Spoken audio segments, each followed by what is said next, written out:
Chers frères, comme je le disais aux enfants, les prophètes nous annoncent la miséricorde. À travers la complexité de l'Ancien Testament, et particulièrement des livres prophétiques, nous pouvons parfois être un peu frustrés en se disant « Mais quel est le sens de l'Écriture ? Quel est le sens de ces textes où tout nous paraît violent, parfois avec un sens obscur ?» Et on arriverait à se dire, mais quelle est l'importance de cet Ancien Testament et de ces prophètes pour notre vie spirituelle ? Et pourtant, l'Église nous demande de les recevoir comme des textes autant inspirés que la Nouvelle Alliance. Nous les recevoir comme la parole de Dieu. Et l'Église, dans ses rites quels qu'ils soient, nous les fait méditer, nous imprègne de cette parole. Et nous fait chanter en ce moment, rorater de chez des super, et nubes pluantiustum, cieux, faites pleuvoir le juste. Cette annonce de cette joie nous est exprimée à travers l'Ancien Testament. Pourquoi alors l'Église nous invite-t-elle à nous imprégner des textes de l'Ancien Testament ? Nous avons la réponse aujourd'hui à travers l'épître de Saint Paul. Nous avons la réponse.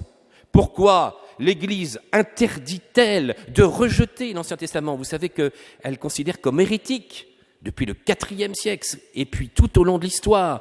Il y a eu plusieurs tentatives au cours de l'histoire de vouloir dire « Non, le Dieu de l'Ancien Testament n'est pas le Dieu du Nouveau. Il faut rejeter l'héritage juif. Il faut rejeter l'héritage juif. L'Église, elle est pour toutes les nations. Le Verbe ne s'est pas fait juif. D'ailleurs, comme il est rejeté par des Juifs, on va rejeter toute cette histoire d'Israël. La tentation est devenue, elle n'est pas uniquement liée à quelques mouvements particuliers du XXe siècle néo-païen. C'est évidemment une tentation régulière, depuis les marcionites, une tentation régulière de dire « Nous n'avons pas besoin de l'Ancien Testament, nous n'avons pas besoin des Juifs, nous n'avons pas besoin de cette culture, nous n'avons pas besoin de nous plonger dans la culture de cet Ancien Testament pour mieux comprendre la révélation, nous n'avons pas besoin de cela, seule la tradition depuis Jésus compte. » Eh bien non, l'Église condamne comme hérétique dans sa pure tradition. Les pères de l'Église condamnent avec une sévérité inouïe ceux qui voudraient rejeter l'héritage juif de notre révélation et qui voudrait faire de Jésus un espèce de néo-grec. La miséricorde de Dieu et la parole de Dieu s'est manifestée dans l'histoire d'un peuple et dans une tradition. Ça aurait pu être une autre. Il s'est manifesté à travers le peuple juif et le Verbe a pris chair dans une culture, dans une histoire. L'incarnation n'a pas eu lieu en dehors d'une histoire, d'une nation, d'un patriotisme. Elle n'a pas eu lieu en dehors d'une révélation qui s'est manifestée pendant des siècles. Par conséquent, la culture juive va prendre aussi, sous cet aspect-là, en tant qu'elle annonce la miséricorde, va prendre un aspect universel. Et toutes les nations de la terre, tous les pays et toutes les cultures, aussi étrangères à la culture juive soient-elles, vont devoir se plonger dans l'étude de l'Ancien Testament pour comprendre le plan de Dieu dont l'aboutissement est le mystère du Christ et de la miséricorde qui se révèle à toutes les nations. Nous ne pouvons pas faire fi de cette histoire. Et l'universalité de la foi catholique passe par l'universalité de l'Ancien Testament. Le Dieu de l'Ancien Testament n'est pas un Dieu sévère, injuste et méchant, Dieu de la violence. Face au Dieu du Nouveau, c'est le même Seigneur qui se révèle progressivement et qui prend les hommes là où ils en sont pour révéler son mystère d'amour à travers un langage particulier que l'Église va nous aider à comprendre. Langage de Dieu, la langue évidemment de Dieu passe par la langue des hommes. Et le livre de Dieu, c'est le livre aussi des hommes, 100% de Dieu, 100% des hommes. Nous devons rentrer dans cette histoire et dans cette pédagogie divine.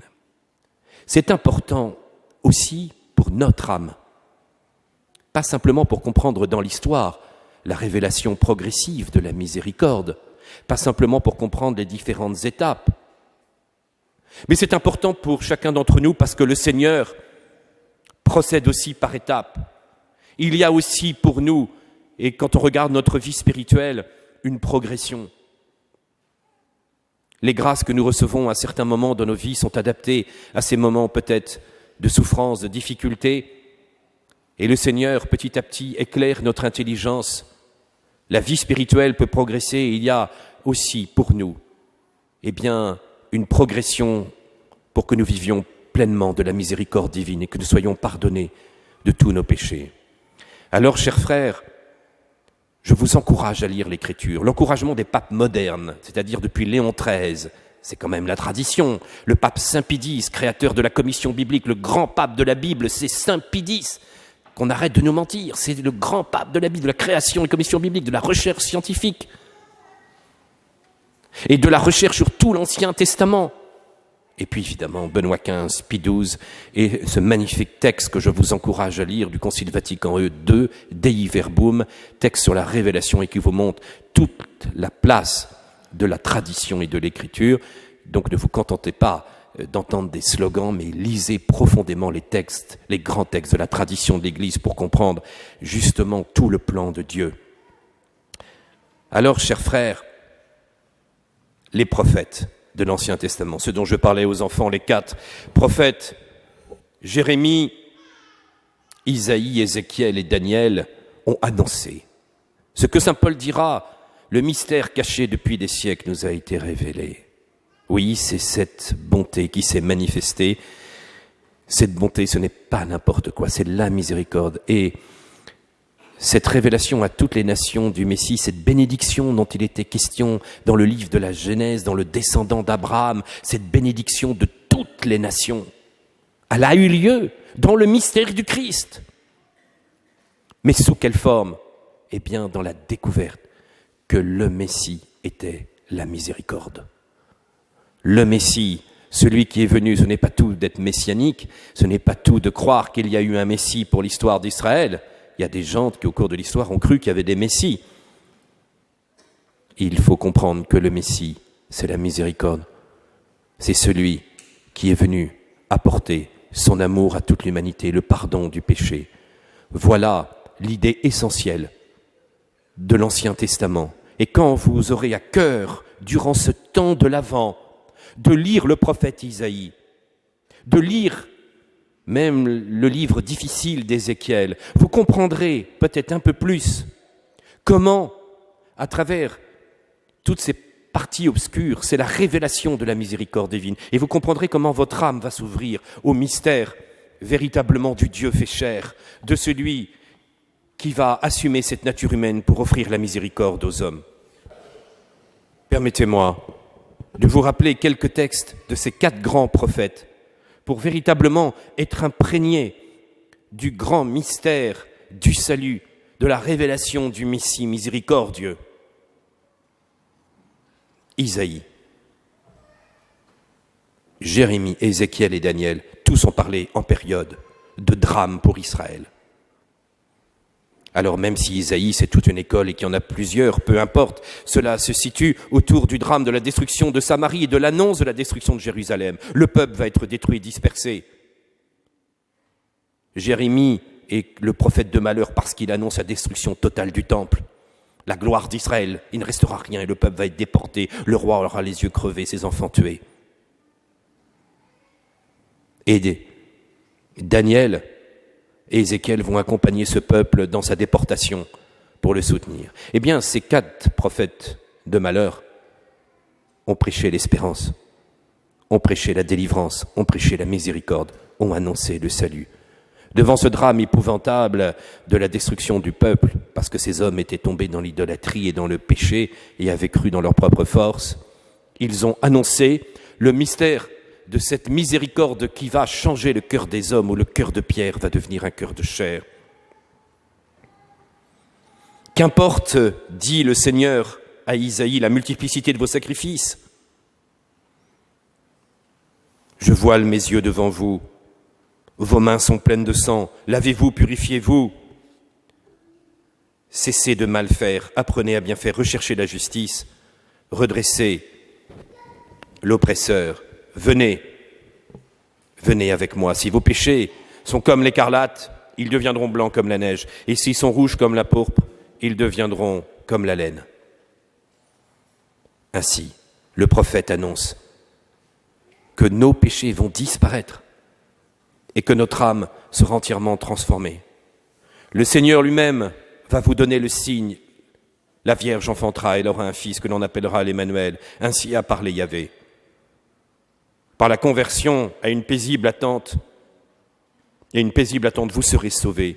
Le Seigneur attend l'heure de vous faire grâce. C'est pourquoi il se lève pour vous faire miséricorde.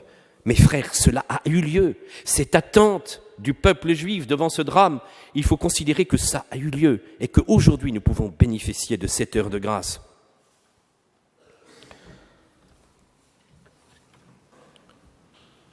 Venez, montons à la montagne du Seigneur, dit le prophète Isaïe, à la maison du Dieu Jacob. Il nous enseigne ses chemins, car de Sion sortira la loi et de Jérusalem la parole du Seigneur. Il sera juge parmi les nations, il sera l'arbitre de peuples nombreux. Leurs épées, ils les forgeront pour en faire des sacs de charrues, et leur lance, pour en faire des faucilles. On ne lèvera plus l'épée nation contre nation, on n'apprendra plus à se battre. Maison de Jacob, venez, marchons dans la lumière du Seigneur. Cela a eu lieu, cela s'est réalisé. La manifestation à toutes les nations annoncée 700 ans avant Jésus s'est réalisée dans la lumière du Christ pour apporter le pardon des péchés, pour apporter véritablement cette miséricorde, pour que chacun de nous soit transformé par cet amour de Dieu. C'est le même Dieu, le Dieu de l'Ancien Testament, c'est le Dieu de miséricorde, c'est le Dieu qui a pris chair, la miséricorde a pris chair et s'est révélée à toutes les nations. C'est ce que nous chantons aujourd'hui. Jérémie. Reviens, rebelle Israël, oracle des seigneurs. Je n'aurai plus pour toi un visage sévère. Je ne garde plus rancune éternelle. Reconnais ta malice, reviens. Je vais guérir tes rébellions. Ainsi parle Yahvé. Que le sage ne se glorifie pas de sa sagesse, qu'il se glorifie de me connaître, car je suis Yahvé qui exerce la miséricorde, le droit, la justice sur la terre, car c'est à cela que je prends plaisir. Et Jérémie continue, je veux changer le sort de Juda et de Jérusalem. Je les purifierai de tout péché qu'ils ont commis à mon égard. Et Jérusalem deviendra un sujet de joie, d'honneur et de gloire devant toutes les nations. Alors, on entendra de nouveau des cris de jubilation, le chant de ceux qui apportent au temple de Yahvé les sacrifices d'action de grâce. L'alliance nouvelle et éternelle est venue. Cette alliance où toutes les nations vont pouvoir chanter la gloire d'Israël a eu lieu et c'est ce que nous faisons aujourd'hui, 2000 ans après la venue du Messie. Nous chantons la miséricorde de Dieu qui a pris chair et annoncé plus de 500 ans avant le Christ par le prophète Jérémie. Israël était porteur de la lumière et de cette annonce pour toutes les nations. Voyez le plan de Dieu immense. Dieu est passé par l'histoire d'Israël pour nous annoncer la gloire de Dieu. Voilà pourquoi nous avons besoin de vivre de cette parole du Seigneur et de l'histoire d'Israël pour comprendre la venue du Messie. Ézéchiel, le mystérieux Ézéchiel lui-même, chante avec force. Voici que j'aurai soin moi-même de mon troupeau et que je passerai en revue comme un pasteur passe en revue son troupeau quand il est au milieu des brebis dispersées. Je les ferai paître et je chercherai qui est blessé et je guérirai toutes les brebis qui sont malades. Ézéchiel annonce un bon pasteur qui va nous guérir. Et puis enfin, Daniel, jusque dans la fournaise de feu, chante la miséricorde du Seigneur et chante ce pardon qui va arriver. Oui, ne retirez pas de nous votre miséricorde à cause d'Abraham, votre ami, d'Isaac, votre serviteur, d'Israël, votre saint.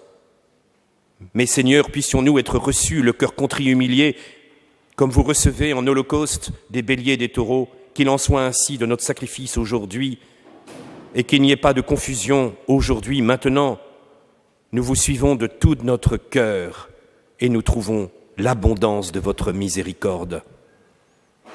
Vous êtes béni, Seigneur, Dieu de nos pères, parce que les œuvres de miséricorde se sont manifestées. Éternelle sera votre miséricorde. Voilà le prophète qui a annoncé le Fils de l'homme, la date de la venue du Messie, les 70 semaines d'année. Le prophète annonce que ce juste qui apportera le salut est miséricorde. Voilà le cœur de la révélation, mes bien chers frères. Tout cela s'est réalisé dans le mystère du Christ. La venue de Dieu dans la chair et son passage de la mort à la vie. Ce mystère pascal est notre salut. Cette miséricorde qui jaillit de son cœur, cet amour maternel qui avait été annoncé par les prophètes, a pris chair et il a versé le sang pour nous, pour que nous puissions vivre éternellement de lui. Alors que la miséricorde de Dieu, durant ce temps de l'Avent, eh bien, nous puissions nous y préparer, en vivre plus pleinement. Vivons-le à travers ce sacrement du pardon. Vivons cette miséricorde à travers particulièrement l'Eucharistie, puisque cette miséricorde est devenue pain. Cette miséricorde, c'est Bethléem, c'est la maison du pain, et que c'est ce sacrifice annoncé pour toutes les nations par le prophète Malachie. Et c'est ainsi que du monde entier, on va pouvoir offrir ce sacrifice d'action de grâce. Ce sacrifice dans l'universel est annoncé. Donc cette miséricorde, nous pouvons la vivre. Et en vivant avec les Juifs, eh bien, cette progression vers Noël, nous allons alors être transformés petit à petit par cette gloire de Dieu. Et cette transformation, c'est la foi et la confiance dans la miséricorde de Dieu.